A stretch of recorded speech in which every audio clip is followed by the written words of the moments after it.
안녕하세요. 주식 분석가 달수입니다. 금일은 삼성전자에 대해서 말씀드릴 건데요. 우선 금 시세가 계속해서 오름세를 보이고 있잖아요. 이 얘기가 뭐냐? 이제 미국의 부동산 시장으로 인해서 미국 금융권이 폭락을 할 예정이다. 예상해 볼 수 있습니다. 그래서 제가 이전 시간부터 강조한 미국 경제가 결국 돈이 없어서 금리를 올리고, 이 금리를 올리는 이유가 결국 돈을 빌리기 위해서, 돈이 없으니까 고금리를 주면서 돈을 융통하고 있는 상황이다. 현재 미국이. 그러면서 미국에 있는 많은 은행들이 돈이 없어서 마찬가지로 난리고요. 정부 같은 경우는 막대한 부채를 떠안고 있고요. 미국에 있는 은행들은요, 차용증을 잔뜩 가지고 있어요. 차용증을. 원래 돈이 참 많았거든요. 근데 돈을 이곳저곳에 빌려주는 과정에서 만약에 100조 원이 있는 은행도 재무제표를 탁 열어보면 100조 원이 현찰이 아니고요. 차용증을 100조 원을 들고 있는 거예요. 예를 들어서 이제 국가 채권이나 고객한테 빌려준 돈이나 부동산 개발 자금으로 빌려준 돈이나, 그래서 이제 미국 은행들이 가지고 있는 대부분의 채권들이 부실 채권일 확률이 굉장히 높다는 거예요. 그래서 이제 이렇게 잘 보시면 현대가 3세 정대선 회사도 휘청인다라는 뉴스가 나왔습니다. 그래서 이제 자금난에 법인회생 신청. 자, 우리나라 지금 은행들이 파산한다고 말씀드리고 있어요. 예전부터.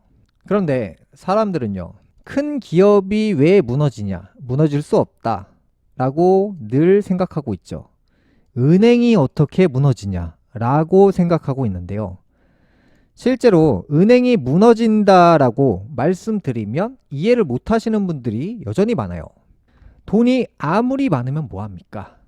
그게 다 부실 채권이고 차용증인데, 아니 차용증을 1,000조 원 가지고 있으면 뭐합니까? 이게 터질 예정인데. 실제로 이렇게 증거 자료로 보여드려도 믿질 못하는 사람들이 참 많아요. 비은행권 같은 경우도 이제 부동산 개발 자금으로, 예를 들어서 이제 보험사 같은 경우 고객한테 돈을 받아서 현금으로 보관하냐? 아닙니다. 부동산 개발 자금이나 주식이나 미국 채권이나 고객에게 비상금으로 대출을 해주거나, 말 그대로 보험사도 말 그대로 엄청 가난해요. 돈을 들고 있어야지 부자지. 친구한테 차용증으로 1억 원짜리가 10장 있는 사람이 있다고 칩니다.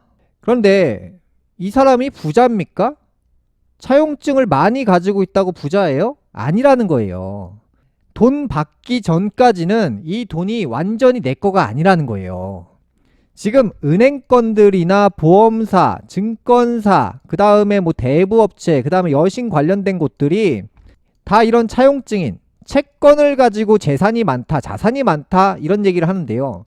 다 쓸데없는 얘기입니다. 돈을 완전히 보존하기 전까지는 부자라고 할 수 없고요. 자, 제가 이전부터 말씀드리죠. 법인 회생 신청이나 법인 파산 신청을 하면 끝나요. 그냥 결국에 돈 빌려준 사람만 돈을 날리게 되는 거예요. 그래서 이제 채권이나 차용증은 실제 자산이 아니다. 받기 전까지는. 그 다음에 지금 문제가 또 터지는 게 뭐냐면, 제가 늘 말씀드리죠. 제가 몇 달 전에 뭐라고 했습니까? 1분기 실적, 2분기 실적 확실히 보시고 장기 투자 결정하시라고요. 반도체가 무너진다는 것은 반도체로 모든 가전제품이나 전자제품을 만들고 있는데 그 시장이 전부 다 박살난다는 거예요. 반도체가 기본적으로 식당으로 따지면 쌀이잖아요. 우리가 지금 사회에서 보는 모든 것들이 붕괴된다는 거예요. 반도체의 이 실적이 박살난다는 것은. 하이닉스로 예를 들어서 이제 22년도가 이제 44조 원의 매출을 발생시켰잖아요. 23년도 예상 매출이 24조 원이에요. 44조 원을 하던 회사가 24조 원. 그러니까 매출이 반토막 나는 거예요. 자영업자로 따지면 매출 3천만 원짜리 매장이 매출이 1,500만 원만 나오는 거고요. 기업이 이렇게 갑자기 이제 흑자에서 적자로 돌아서게 되면 그동안 예를 들어서 이제 20년 동안 보너스나 연말 성과금을 1년에 3천만 원, 4천만 원 받았다. 이런 얘기를 참 많이 했잖아요. 대기업 다니시는 분들이. 근데 이렇게 재무제표가 박살나게 되면 이 기업 한 개의 문제가 아니라 모두가 다 해당되고요. 사람들이 이제 성과금 보너스가 막 몇천만 원을 받았던 것을 못 받게 되면 그 사람들이 투잡, 쓰리잡을 한다고요. 일당직이나 주급직이나 야간일이나 투잡, 쓰리잡 열풍이 부는데 예전에는 사람 구하기 어려웠다고 했잖아요. 네, 그런 거 다 사라집니다. 일자리 구하기가 어려운 시대가 되고요. 노동 대비 급여가 줄게 되고요. 수고비 명목으로 예를 들어서 뭐 서울에서 뭐 수원까지 뭐 배달료가 원래는 5만 원이었는데 4만 원, 3만 원을 받고 가는 사람들이 많아진다. 수고비에 해당되는, 임금에 해당되는 부분들이 전부 하락하고요. 배달의 민족 같은, 쿠팡 같은 특수 분야에 대한 인건비들이 전부 하락하고요. 예를 들어 이제 공사장에서 일하시는 분들의 1급이 하락한다. 경쟁이 과열되거든요. 뭐 주말 알바 같은 것들.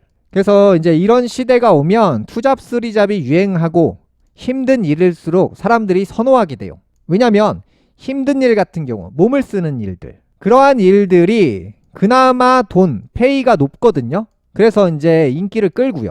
가만히 앉아있으면 돈이 나오는 시대가 아니라 내가 결국에 움직여야 되는 시대, 먹고 살기 어려워지는 시대가 펼쳐진다는 거예요. 그래서 이제 이렇게 잘 보시면 삼성전자도 23년도 1분기 실적 확실히 확인하시고 매수 결정을 하시라고 했어요. 단 장기 투자에 대해서 말씀드리는 거고요.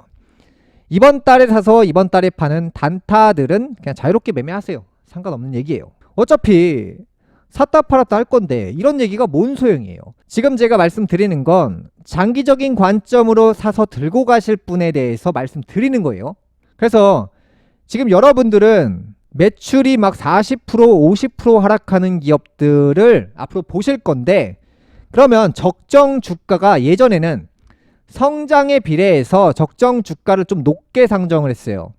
미래 가치를 반영해서 고점을 산정했죠.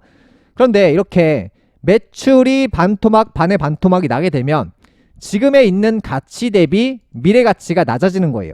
왜냐면 앞으로 몇 년간 모아놓은 자산을 증발시킨다는 거예요. 그러면 적정 주가가 여기에서 밑으로 내려간다는 거예요.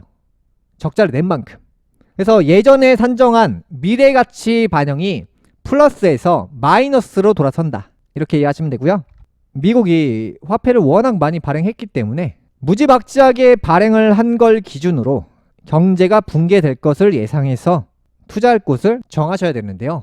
현재 멤버십을 이제 비공개로 진행하고 있습니다. 그래서 가입 버튼 누르시면 미국 경제가 몰락할 때 돈 버는 종목에 대해서 올려두었고요. 앞으로 이 경제가 계속해서 이제 침체기를 경험할 것인데 경제가 어렵다는 것을 기준으로 투자할 종목을 정하셔야 됩니다. 금일 방송 여기까지 하겠고요. 다음 시간에 뵙겠습니다. 시청해주셔서 감사합니다.